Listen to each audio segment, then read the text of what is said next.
Alrighty, and welcome back. We're about to go on to chapter 6. We're still recovering from our heartbreak. Why, Hanbei? Why? Anyway, let's get into it. Free will sacrifice.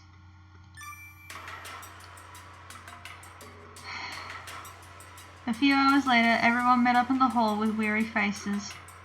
The maidservants were handling the preparations for Hanbei's wake. It was unsure if we would be able to provide a proper funeral. Even the memorial for all the fallen soldiers had been neglected. Even calling for a priest to recite the Buddhist chants was unfortunately out of the question. That was a sad reality. At any rate, we know what we have to do. Nobunaga closed the fan in his hand with a snap. He alone was calm and unaffected. He casually propped his arm on the armrest and looked around. As you see, my movement is no longer hindered, but a familiar general would be best for now. Therefore, Yukimura. Sir! After being gestured to by Nobunaga's fan, Yukimura knelt to the floor. I will leave the role of commander to you. Can you carry out Hanbei's strategy? Yes, sir. Nobunaga looked at Yukimura, further bowing his head and smiled. But what about your injuries? Were you not severely hurt as well? With all due respect, father, I am much younger than you. Well said. Nobunaga laughed and clapped that fan on his hand. Well then, go and fend off those demons for us. I look forward to watching your actions. I will, even if it means my own life. Nobunaga gave a satisfied nod and pointed the folded fan toward me. You, princess. Yes? Help Yukimura prepare for battle. There are tasks which require a woman's hand. For me, he was asking hard to conceive of. But it also went without saying. I wanted to do whatever I possibly could to help. Yes, father, that would be unnecessary. Yukimura and I answered simultaneously. Yukimura? Without looking at me, Yukimura answered Nobunaga firmly. Not only was her engagement just broken off, her fiancé died. Allow her to rest. I said he didn't need to worry. Yukimura, you don't need to worry about me. If there's anything at all I can do, it's okay. Those two words were full of a strength that left no room for argument. Yukimura could be stubborn, but he looked to me now with affection.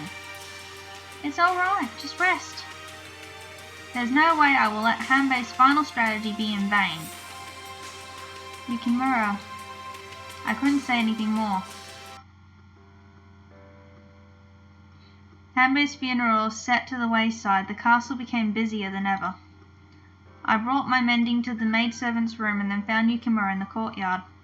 He was giving orders to the soldiers, caring for the weapons and horses. Get that gunpowder to Masamune! He moved briskly, full of energy. But I knew that the wounds he carried on his body were not yet fully healed. So Yukimura may be pushing himself too hard.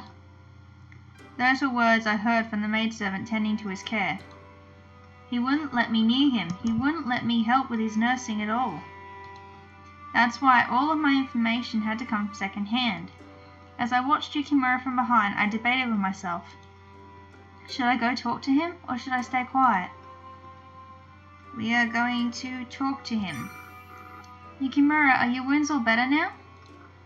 Ah. Yukimura's expression became uncharacteristically serious. He then averted his gaze. No problem. But I'm the Commander General. I can't just hide away and protect myself. The conversation grounded to a halt. There was an awkward pause, but soon Yukimura gave me a reassuring smile. Don't worry, just leave everything to me. Okay. See ya. After a quick nod, Yukimura turned away. Looks like we're low on arrows. How many arrows do we have left? As I watched him walk back head off back to the vassals, I felt sad for some reason. Well, we are getting ready for a big battle. He was busy. I had to do what I could not to disturb him. But I couldn't shake the feeling that, since Hanbei's death, Yukimura had shut me out. We were supposed to be in mourning. I didn't feel like smiling, and neither must Yukimura. But still, I couldn't help worrying about how serious and troubled he seemed. Perhaps it was because of the burden he carried to now execute Hanbei's final strategy. I just wished there was something more I could do. Thinking so, I headed back to my room when I caught sight of a well dug out in the courtyard. Around the well were vassals pouring water over themselves after training. That's it! There was one thing I could do. Pray. God, please hear my prayer. As I prayed, I poured water over my head. The well water was icy cold. It stung like needles on my skin. But compared to the soldiers staking their lives in battle, that was no pain at all. Please, please hear my prayer. Please protect the subjects, the vassals, and the men I summon into this world. And most of all, protect my dear, dear brother. Just as I lowered the bucket into the well for the dozenth time... Kirby? Yukimura? When I turned around, I saw Yukimura striding over towards me. What do you think you're doing? A woman shouldn't let her body get too cold, or... Just as he was about to grab my shoulder, he suddenly put his hand to his mouth and turned. Oh no! I realized why. I was not wearing nothing but my underclothes. And now, thanks to my what on earth word is that supposed to be? I think it's supposed to be actions. They were completely see-through. I hugged my arms around myself and doubled over. Had he seen me? The mere thought brought a fiery heat to my face. You idiot! You're lucky it was only me who saw you out here looking like that. But I just couldn't think of anything else I could do. There hadn't been anything else for me to do but offer my prayers up to God. I rued my pathetic helplessness. You don't need to pray. Hanbei's final strategy won't go to waste. Even if it means I had to give my own life to make it so. Huh? I felt uncomfortable. Had Yukimura thought I was praying for Hanbei's sake? I tried to deny it. Yukimura, I wasn't. Hurry and go back to your room, do you hear me? Without turning back, Yukimura shouted roughly and then left. I watched his back as he left, showing no intention of stopping. Yukimura... As I stood frozen, the sound of hurried footsteps reached my ears. Princess! And like that, the handmaids Yukimura had called for me carried me off to the bath. In the end, all I did was make more trouble for everyone. It was a lot to ask to have a bath drawn in the midst of all the chaos, but to my chilled body the water's warmth was certainly pleasant. Is the temperature of the water suitable? It's perfect. I'm sorry for making you do this. I know it's not your job. Not at all. It was my pleasure. She was polite, but that only made me more painfully aware of my own helplessness. I'll be fine from here. Please turn off the heat and go. I'll be back soon. Of course not. We will wait right here. It's really fine. You must be tired from the extra work. Please, take a break. The handmaid hesitated a moment, but finally nodded. Yes, Princess. Take care not to let yourself get too cold once you get out of the bath.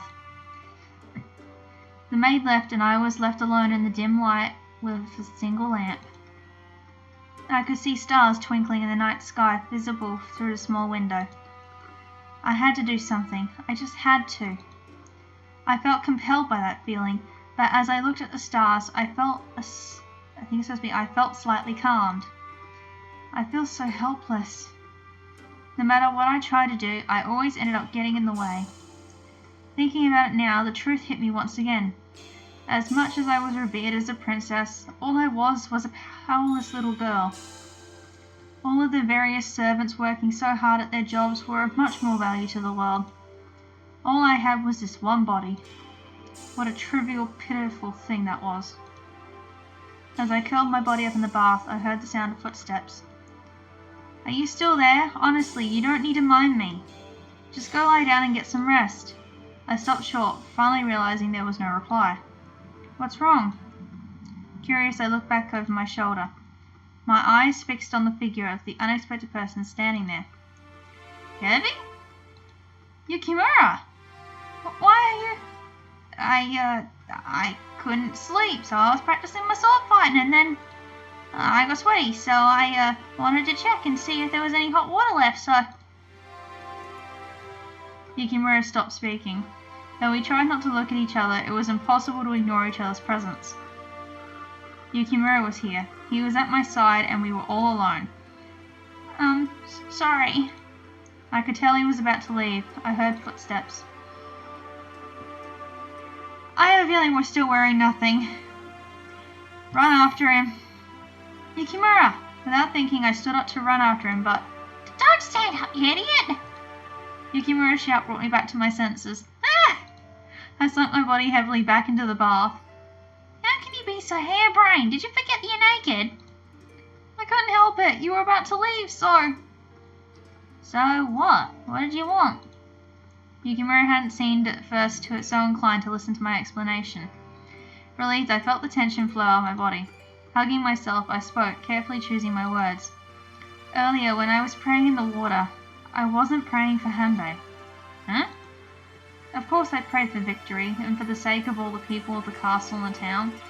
Until the very end, Hanbei was working out strategies for the good of our country. I did pray that those efforts of his wouldn't be in vain, but the one I prayed for the most was you, Yukimura. What I was most concerned about was your safety. I knew it was wrong. Of the people I had summoned into this world, only 4 were left. If I were to worry, I should be just as concerned about the other 3 as well. But I couldn't stop the feelings in my heart that so strongly cared for Yukimura. I didn't care how he felt about me, but I just couldn't let him misunderstand me. Yukimura didn't speak. That, too, I also didn't mind. I stood up in the bathtub. Without turning around, I spoke. I've taken enough time. I'll get out. You can have the bath next. Just as I started to climb out the tub... Oh God, where is this going? Yukimura? I heard footsteps, and in the next instant, I was being held. Why do I get the feeling he's also naked? Okay. Held in a tight, tight embrace. Oh, end of the chapter. Okay. That is it for chapter 6. We will now be moving on to chapter 7 in the next video. I hope to see you all there. Bye.